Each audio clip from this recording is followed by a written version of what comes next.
За өнөөдрийн эзний өдөр энэ чуулганы 10 жилийн бас түүхийн өдөр болж байна. Тэгээ 10 жилийн турш хамт байсан үнэхээр та бүхэндээ талархаж бас 10 жилийн турш энэ чуулганыг бий болгож бас өрөөж энэ чуулганаар дамжуулан бас эзний төлөвлөгөө зориг бас энэ үндэстэнд бас хэрэгжсэний төлөө талархаж байна. Амен. За тэгээд би та бүхэнд эзний үгнээс хуваалцмаар байна. Өнөөдөр үнэхээр яг эзэн өөрийнхөө үгэн дээр Эфес номын 1-р бүлгийн 15-аас 23-р ишлэгийг би та бүхэнд онцгойлон хуваалцмаар байна. Энэ бол Паулын залбирал байна. Өнөөдөр бас эзний нэрээр, эзний үгээр, эзний сүнсээр, эзний хайраар бас та нарын төлөө бас залбирч ирсэн. Энэ 10 жилийн турш. Энэ дээр ингэж хэлсэн байна. Эзэн Есүст итгэх, та нарын итгэл болон бүх ариун хүний төлөө гэсэн хайрын чинь тухай би сонссон тул энэ шалтгааны улмаас залбиралдаа та нарыг дурсахдаа та нарын төлөө талархахаа зогсоохгүй. Бидний эзэн Есүс Христийн Бурхан алдрын эцэг та нарт мэрэгэн ухаан хийгээд илчлийн сүнсийг өгч өөрийгөө бүрэн мэдүүлэн зүрхний чинь мэдмийг гийгүүлэг. Ингэснээр та нар түүний дуудлагын найдварыг мөн ариун хүмүүстэх түүний өвийн алдрын батлан өвийн алдрын баялагийг бас итгэдэг бидэнд хандсан түүний хүч чадлын яндашгүй агууг мэдэх болтугай. Тэрээр Христ дотор энэ л хүчийг ажиллуулж түүнийг үхсдээс амьлуулад Тэнгэрлэг оршихуйд баруун гартаа залж бүх засаглал, эрх мэдэл, хүч, ноёрхол, түүнчлэн энэ үед төдийгүй эрх үед нэрлэгдэх аливаа нэрээс дээгүрх болгожээ. Бурхан бүх юмсыг түүний хөл дороор захируулж түүнийг чуулганд бүх юмсийн дээрх тэргүүн болгож өгөв. Чуулган түүний бие бөгөөд бүхний дотор бүгдийг дүүргэгчийн дүүрэн байдал болоо гэж хэлж байна. Амен. Үнэхээр яг бүгдийг дүүргэгч гэж хэлсэн байна. Тэгээ чуулган бол үнэхээр түүний бие гэж хэлж байна. Үнэхээр Есүс Христос энэ чуулганы тэргүүн юм аа. Амен. Өнөөдөр энэ дэлхий дээр байгаа Христийн чуулганы тэргүүн нь бол Есүс юм. Амен. Тийм учраас өнөөдөр ингэж хэлсэн. Эзэн Есүст итгэх та нарын итгэл гэж хэлж байгаа. Өнөөдөр чуулган гэж бол 2-оос 3-аас дээш хүмүүс үнэхээр Есүс Христ итгэх хүмүүс, түүгээр дуудагдсан, сонгогдсон хүмүүс, гэм нүглээ уушлуулан нэгүсэл өршөөл авралыг авсан хүмүүсийн цугларалтыг чуулган гэж хэлж байгаа. Тийм учраас энэ чуулганд байгаа хүн болгон бид түүний хайр, үнэн, итгэл, сүнс дотор түрүү бид нар дуулж ирсэн Бурхны ариун байдлыг дуулж ирсэн. Тэр ариун байдал, зөвхт байдал, тэр хайраар бид нар нэгдснээр бид нар Христийн бие болж байгаа. Амен. Тийм учраас энэ чуулганы тэргүүн нь Есүс юм аа. Энэ чуулганы эзэн нь Есүс юм аа. Энэ 10 жилийн турш эзэн яс энэ чуулганд үйлчлэх, бас та нарт үйлчлэх, бас энэ үндэстэнд үйлчлэх боломж олгосны төлөө би үнэхээр талархаж байна. Энэ дээр юу гэж хэлсэн бэ? Хайрын чинь гэж хэлсэн. Өнөөдөр энэ чуулган илгээлтийн чуулган.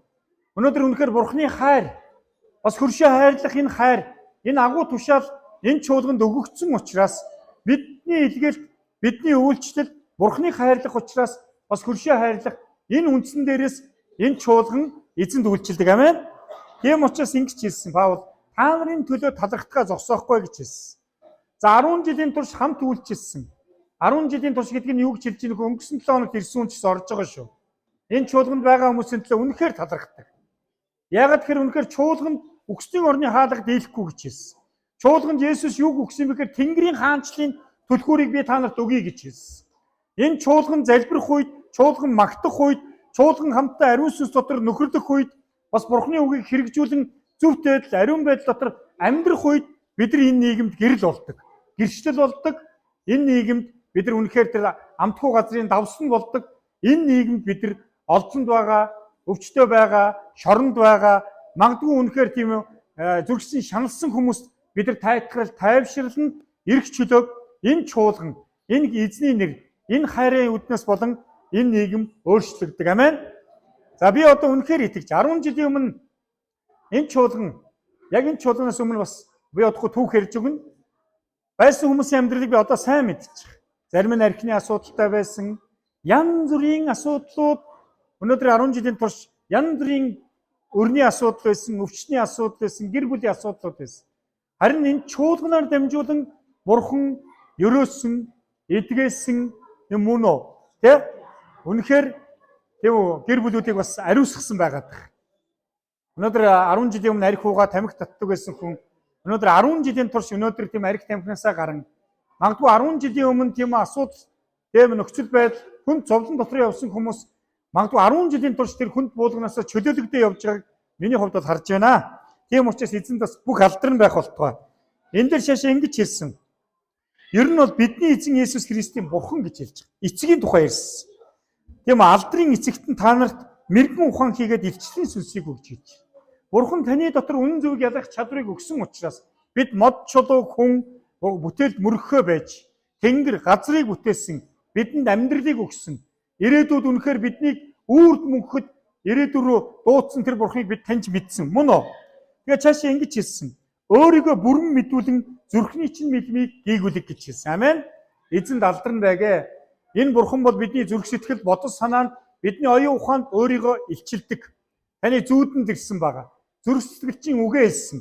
Өөрийнхөө үгээр дамжуулан, хүүгээр дамжуулан, ариун сүнсээр дамжуулан, бас хэн нэгнээр дамжуулан бурхан та нарын зүрхний мэдмийг гээгүүлсэн. Амен. Бид өнөөдөр үннийг мэдсэн хүмүүс. Үнэн дотор шинжлэгдсэн хүмүүс. Чуулганы гол зорилго бол өнөөдөр биднийг Христийн дүр төрхтэй адилхан болгохын тулд үг болон сүнсээр биднийг ариусган цэвэрлэж биднийг бас тийм үү сайн үйлсийн төлөө чуулганд биднийг бэлтгэдэг. За тэгээ цаашаа ярих юм бол ингэж хэлсэн. Бурхан бүх юмсыг түүний хөл дор захиулж гэж хэлсэн. Чуулган тэнгэр болон газар дах харагдах болон харагдахгүй ертөнцийн бүх эрх мэдлийг Есүс өгсөн. Бид зөвхт хүмүүс, дуудагдсан, сонгогдсон хүмүүс хамт залбирх үед Тэнгэрийн бурхан сонсож, Тэнгэр ишрэлтэй зарилга гарган энэ газарт байгаа гай гамшиг, өвчин зовлон, үнэхээр хараалыг, үнэхээр гэрлээ тусхан нэгүслээрээ дамжуулан хүмүүсээ чөлөөлдөг. Тийм учраас өнөөдөр чуулган гэж яг юу юм бэ? Түрүү хэлсэнтэй Христийн биеийн тухай ярьж гисэн. Чуулган бол Есүс Христийн бие юм аа. Бид өнөөдөр хамтдаа ариун сүнс дотор, эзэнд итгэл дотор, хайр дотор, сүнс дотор нэгдэн энд магтаж байхад, залбирч байхад, нөхөрлж байхад, бие биенээ хайрлаж байхад, өнөөдөр тушаалуудыг биелүүлж байхад эзэн өөрийнхөө хаанчлалыг энэ газар бий болгодог. Амен. Би тэгээ итгэдэг. Магадгүй үнэхээр маш олон хүмүүс өнөөдөр шинэ жилийг архихгүйгээр тэмдэглэж байгаа. Маш олон хүмүүс мод чулуунд өнөөдөр тийм үү алдрыг өргөж мод чулуу амьгүй шүтэн шүтгэ болсон баг. Харин бидний зүрхний мэлмиг гийгүүлж эзэн өөрийнхөө үнэхээр сүнсээр дамжуулан бидэнд үнэн зөвийг ялгах чадварыг өгсөн учраас та үдэн ядахын оронд та хайрлж та санаа зовхын оронд та санаа тавьж сурсан. Тэгэхээр өнөөдөр ахын дүүс минь ээ би та бүхэнд яг энэ чуулганы 10 жилийн яг түүхийг бас хуваалцмаар байна. За 2010 онд анх 2010 оны 10 сард над FM 104.5 бас гинт уцстаад за ингээд ирээд нэг гэрчлэл хийгээч. FM-ээр ороод аврах цаграг гэдэг нэвтрүүлэг явж байгаамаа.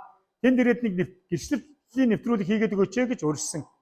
Харин тэр өдөр яагаад ч юм бэ миний дотор би одоо эзнийг гэрчлэх юм бэ гэдэг. Энэ удаа би гэрчилж чадахгүй уушлаарай гэд нэгсэндээ татгалцсан. За энэний дараа дахиад 11 сар дахиад уцсан. Аврах цагийн нэвтрүүлгээс ярьж байна. Та ингээд манай нэвтрүүлэгт ороод өөрийнхөө амьдралын гэрчлэлийг хуваалцаад өгөөч гэж хэлсэн. Тэгэхээр би хоёр дахь удаа бас дахиад татгалцсан. За уушлаарай. Би гэрчлэл хийх арай тийм гэрчлэл гоё гэрчлэлтэй хүн биш ээ. Надад ярих нэг гоё юм байхгүй гэж хэлсэн. За ингэсэн чи 12 сарын яг эхний 7 хоног дахиад уц дуурсан. Тэгээ юу гэж хэлсэн юм бэ гэхээр үнэхээр бурхан сануулж байна. Та ирээд нэг амьдралын гэрчлэлээ хуваалцаад өгөөч гэсэн. За ингээд аврах цагийн нэвтрүүлэг 2 өдөр болдог байсан. Тэнд ингээ пасторуудын баг үйлчилдэг байсан. За тэр цагт яг очингуудаа би FM-ээр юу ярьсан бэ гэхээр яг амьдралынхан гэрчлэлийг ярьсан. Миний амьдралыг үхлээс болон хараалаас, шоронгоос, хүнд ачаанаас чөлөөсөн бурхны тухай би ярьж эхэлсэн. Тэгээд тэр нэвтрүүлэг цагийн нэвтрүүлэг дууссан. Харин тэрний дараа маш олон хүмүүс уцтаж эхэлсэн. Маш олон мессежүүд ирсэн. За ингээ энэ нэвтрүүлгийн дараа яадаг вөхөр хагас өдөр болгон нэвтрүүлгийг сонссон хүмүүсээ урьддаг байсан. Нэвтрүүлэг тоглогдсон хүмүүсийг урьсан. За тэр өдрийг 14 хүн ирсэн байгаа шинээр. Нөгөө нэвтрүүлгийн зочинтой уулзах гад. За тэгээ тэр 14 хүн ирсэн. 14 хүнтэй уулзаж тэднэртэй яг амьдралын бодит гэрчлэлээ хуваалцсан тэднэртэй залбирч өгсөн. За тэгээ тэр 14 хүмүүсийн дотроос одоо манай энэ гомбо даашгүй хоёр байна. Тэгээ энэ нэвтрүүлгийг анх гомбо машинаа барьж явж байхдаа нэвтрүүлгийг сонссон баг. Тэгээ яасан бэ гэхээр бурхан түүний зүрхэн төрсөн. Гэхдээ өөрөө орж ирээгүй ихнэрийг оруулсан баг. Чи тэр хүнтэй уулзаад иргээд. За ингээд энэ 14 хүн 12 сарын эхний 7 хоногт 14 хүн байсан. Энэ 14 хүний бүх гэрт нь би очисон. Энэ дотор бүр өвчтөө хүн байсан. Аарцгэн задарцсан, бүр өрөнд ороод нуугдсан подолд амьдарч байгаа хүмүүс байсан. Харин очиж залбирсан. Гэрээр нь очсон. Тэр үнэхээр 6 сар аарцгэн задраад хэвтэртэй байсан. Дөнгөж хүүхдэн төрөөд 14 хоногт хүүхэнд нь сүү ороогүй тэр эмэгтэй. Тэгээд тэд нар маш их өртөө учраас бодолд нуугдаад нөгөө литрийн нэг шар сүүгээр ингээд хүүхдээ хоолж ирсэн. Харин ороод эзний нэрээр залбираад гарсны дараа 2 цагийн дараа хүүхэнд нь сүү орсон. Харин 7 хоногийн дотор аарцг нь бүрэн эдгэлсэн. Яг тэгээд 7 хоногийн дараагийнх уулзалтанд тэр ихнэр нөхрөө аваад ирсэн. Яг гайхамшиг нь юу байсан юм бэ гэхээр манай гомбо даашка тэр уулзтынхаа дараагийн тэр шагас өдөр уулзаад эх 7 хоногт нь очиулцсан. Тэгээ манай гомбо даашка хоёрыг бараг том өрөөнийхөө талаар ингээ хуурамч шүтэн. Юм хуурамч шүтэн уралдаг хүн байсан. Ингээд өртсөн зардаг тийм байсан. За ингээд тэр 14 хүн дотор бол хүмүүстэй ажилласан, гэрээр нь очиж залбирж исэн. Харин ингээд 12 сарын сүүлд Христэс баяр хийх үед 60 шинэ хүнтэй Христэс баяр хийсэн. За ингээд яасан бэ гэсэн нөгөө эпендер ирж байгаа хүмүүсийг сүмүүд рүү явдаггүй хагас өдрийн тэр цуглаалтанд ирээд ийсэн. За ингээд аврах цагийн нэвтрүүлгээр дамжуулан тэр газар өнөхөр олон пасторууд үйлчилж ийсэн. Эренцэн пастор, Дам пастор, мөн олон чуулганы итгэлийн ахын дүүс аврах цагийн нэвтрүүлэгт орж байгаа хүмүүсийн төлөө залбирч, оролцсон хүмүүс рүү уцтаж тэднийг хүлээж авч уулздаг байсан. Ингээ хагас өдөр энэ хүмүүс маань явхаа байсан. Өөр цуглаанд явуулахаар очихгүй ингээ аврах цагийн нэвтрүүлгийн уулзалтанд ирээд идэг байсан учраас ингээд 2010 онд 11 онд ингээд Бурхны алдар гэдэг шинэ чуулга эхэлсэн баг.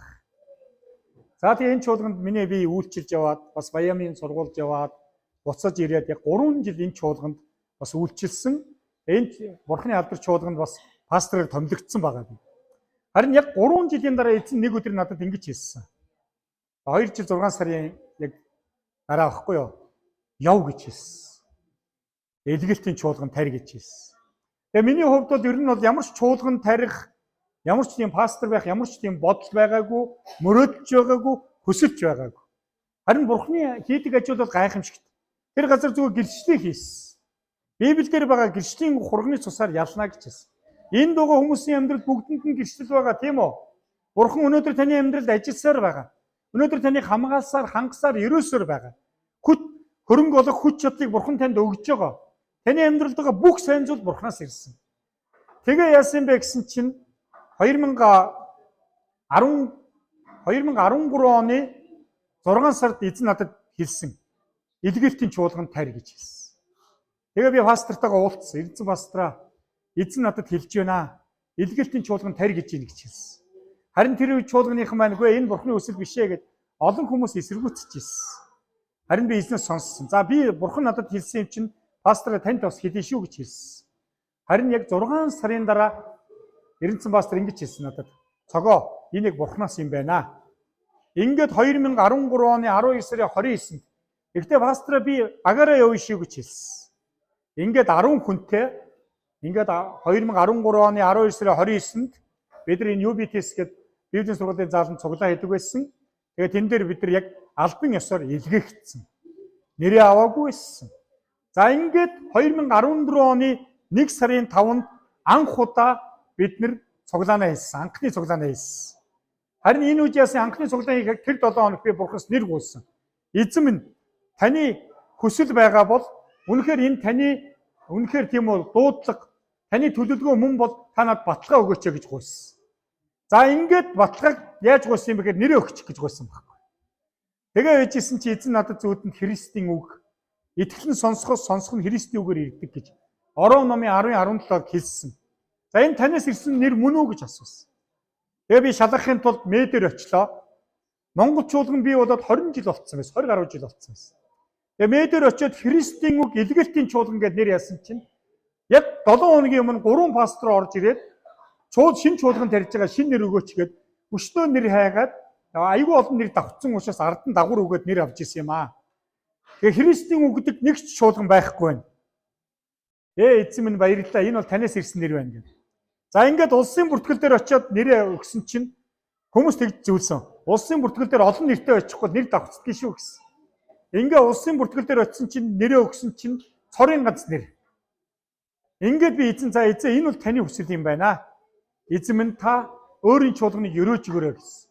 Ингээд 2014 он 1 сарын 5-нд анхны нэгсэндээ тийм үү чуулганаа эхэлсэн.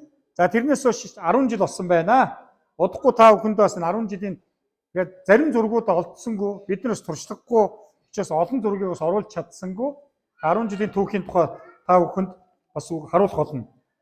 За тэгэхээр өнөөдөр би бас та бүхэнд хуваалцах байгаа зүйл маань юу гэхээр энэ хугацаанд 10 жилийн дотор үнэхээр эзэн яг юу хийсэн бэ гэхээр Монголын 21 аймаг маш олон сумдуудаар манай чуулганы ер нь бол удирдан, төлөөлөн, бас манлайлан нэгсэндээ илгээлтийн талбарт үйлчилсэн байна. Энэ бол дуудлага, энэ бол тусалгоо, энэ бол Бурхны бас төлөвлөгөө байсан учраас Монголын бүх 20 ангид очсон байна. Тэгээд энэ чуулганаар дамжуулж Монголын бас одоо бид нар бол нэр дурдж болохгүй, нөгөө ангийн дугаар хэлж болдгоо. Одоо хамгийн чангаасаа хулаад жир хүртэл хүүхд эмэгтэйчүүд хүртэл бүх 20 ангид бид нар үйлчилсэн байна. Эзний сайн мэдээ болон эзэн миний амьдралд хийсэн гэрчлүүдийг хуваалцсан. За энэ хугацаанд яг энэ чуулганаар дамжуулж одоо манай амраа битээр бол нэлээд олон шоронгуудаар хамт үйлчилсэн.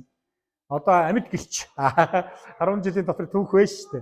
Ямар ч байсан нэг нээлттэй болон хаалттай 2 ангид бол ямар ч байсан чуулгыг эхэлсэн байгаа. Мөн бас нэлээд олон ангиудад бас хоригдлууд одоо 100-100-аараа гэх юм уу. Эзнийг хүлээж авч одоо ч тэд итгэлээ сахиж олон 20 ангиудад бас эзний чуулганууд бас ингээ бий болсон байна. За тэгээ мөн би бас энд юу гэж хэлэх гээд энэ өгөхөр яг одоо 10 оноос ахуулаад 14 жил яг тасралтгүй үйлчилсэн байна. За тэрнээс өмнө бол 2004 оноос ахуулаад бол илгээлтийн үйлчлэлт эхэлсэн. Анх бол миний хамгийн анхны илгээлт Баян Онгор аймагт. Баян Онгор аймгийн хэмжээнд хамгийн анхны конференс 300 хүнтэй. Тэгээ конференц болж исэн. Олон сохор хүмүүс хараа орж, хор тавдрууд эдгэрч маш олон гайхамшгууд болж исэн. Энэ сайн мэдээний үйлчлэлээр дамжуулан эзэн бол өөрийгөө үнэхээр амьд гайхамшиг үйлдэж чаддаг гэдгээ илчлэн харуулж ирсэн. Тэгэхээр өнөөдөр бид нар энэ 10 жилийн турш бол энэ чуулганы хараа байгаа. Нэгдэх зөвлөл нь бол Христийн үгийг бид тунхлана гэсэн хараа байсан. Христийн үг гэдэг чуулган бол Христийн үгийг тунхлана. Энэ юу гэхээр үнэхээр зорилго нь юу гэхээр сайн мэдээ илгээлтэнд явна гэсэн. Мөн бас хүмүүсийг илгээх болно гэж хэлсэн. Тэгээ манай чуулганаас бол өнөөдөр дахиад нэг Баян шундаг чуулган эндээс таригдсан байна. Эмийн ургамалд нэг чуулган явж байна. Гачууртад бид нар бас нэг байгууллагыг болон бас одоо чуулганы үйлчлэлийг бас бид нар эхлүүлж ирсэн. Мөн өнөөдөр эргээ харах юм бол энэ чуулганы түүх үнэхээр тийм үү эзэн өөрөө энэ чуулганыг 10 жилийн турш удирдсан. За энэ 10 жилийн турш өнөөдөр энэ хамт байсан хүмүүс гэрч байгаа, санхүүгийн хүмүүс байгаа.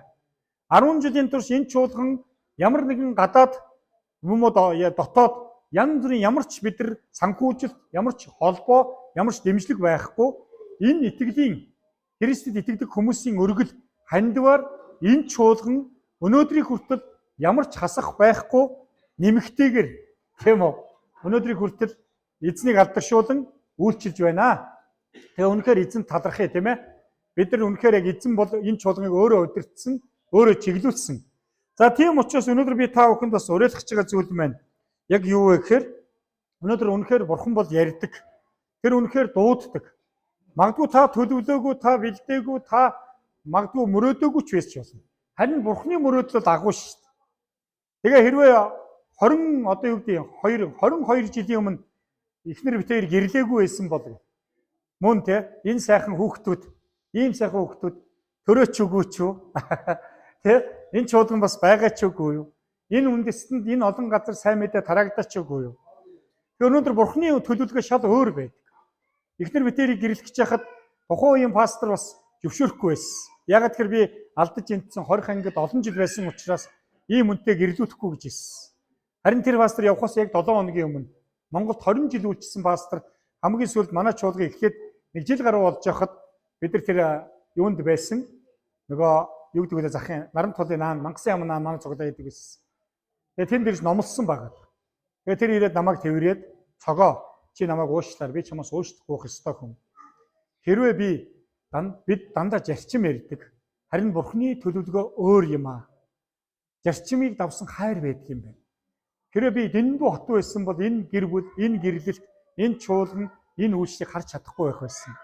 Эзэн өөрөөр ажилтг юм байна гэж. Тэгээд намайг тэрвэрэд уушлалгуугаад ингэж яваасан байна. Тэгэхээр өнөөдөр юу гэж хэлэх гээд энэ 10 жилийн турш энэ чуулганд үхэл, зовлон бид нар гал усан дундуур гарч маш олон зүйлийг бид нар даван туулсан.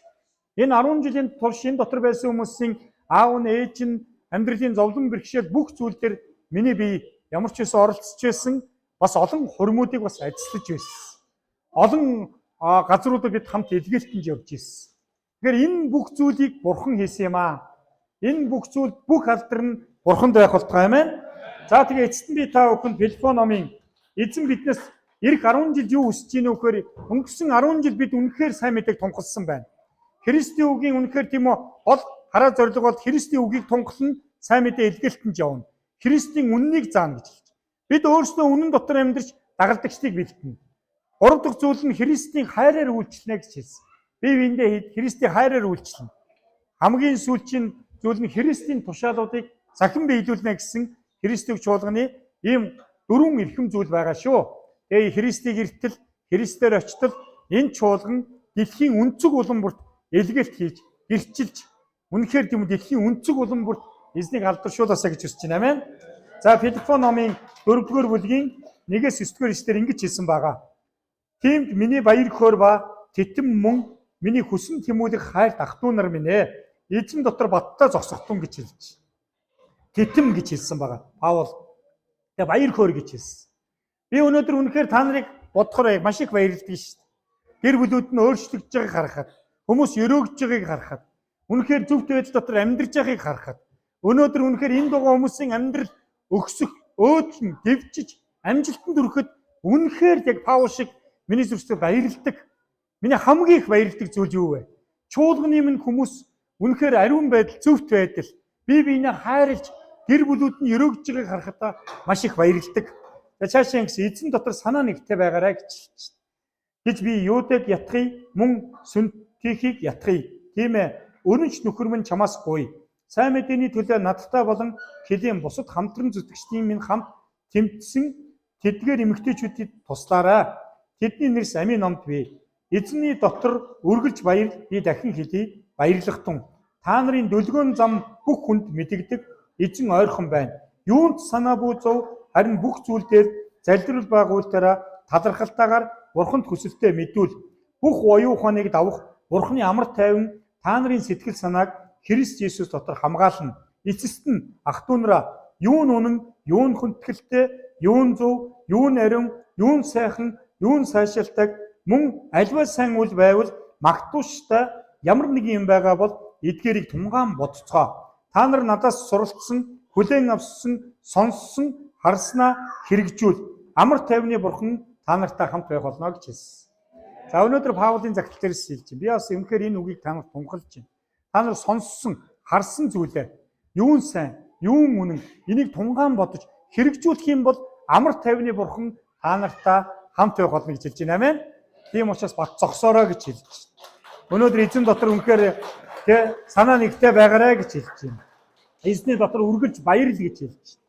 Би өнөөдөр та бүхэнд нэг нууцыг хэлж өгье. Таны амьдрал ямар үед өөрчлөгддөг вэ гэхээр амьдралын хүнд хэцүү өдрүүдээ эзний өдрийг 7 хоногт бид нэг удаа энд ирдэг. 7 хоногийн эхний өдрөж эзнийг магтж явах үед, эзэн залбирж явах үед, хүнд хэцүү зовлонгоо түүнд үнэхээр зүрхсэлээ нээж явах үед эзэн танд тийм үү амар тайвныг өгдөг юм аа. Тийм учраас эзний өдрийг ариунаар сахаараа. Энд хамтаа ариун сүнс дотор эзнийг магтаж байгаарай. Бурхан дайсныг чинь бодоо болгоно. Тэгээд юун зөв, юун сайшаалтай, үн зүг ялах чадварыг Бурхан үгээрээ сүнсээрээ дамжуулан тэр өгөх болно. Чуулган гэж яг юу юм бэ? Есүс Христийн нэрээр нэгдсэн хүмүүс. Хоёроос дээш хүмүүс хаан цуглана, Есүс тэнд байна гэж хэлсэн. Өнөөдөр ирэх 10 жил бид нар бол үнэхээр тийм үү Христийн үннийг зааж, нэгсэнд үннийг заахын тулд бид өөрсдөө үнэн дотор амьдрна гэсэн. Таны амьдрал үнэн рүү ариун сүнс таныг удирдах болно. Тэгээд та бас ирэх 10 жил бид дагалдагчдыг бэлдээ. Амен. Өнгөрсөн 10 жил бид Христийн үгийг тунхал сайн мэдээнд сайн явсан байна. Харин ирэх 10 жил бид нар сайн мэдээнд явна. Тэгвэл бид дагалдагчдыг бэлдээ. Ямар дагалдагчдыг юм бэ? Ирээдүйд энэ үндэснийг удирдах зөв шудраг хүмүүсийг Өнөөдөр энэ дуугаа үр хүүхдүүдээ бид нар эзний үг дотор, сүнс дотор, хайр дотор бэлтгэх юм бол ирээдүйд энэ үндэст нь үнэхээр тийм үү өрөөгдөх болно. Амен. За ингээд эзэнд бүх алдар магтаалыг өргөж байна. Тэгээд эзэн алдар шуулах ба.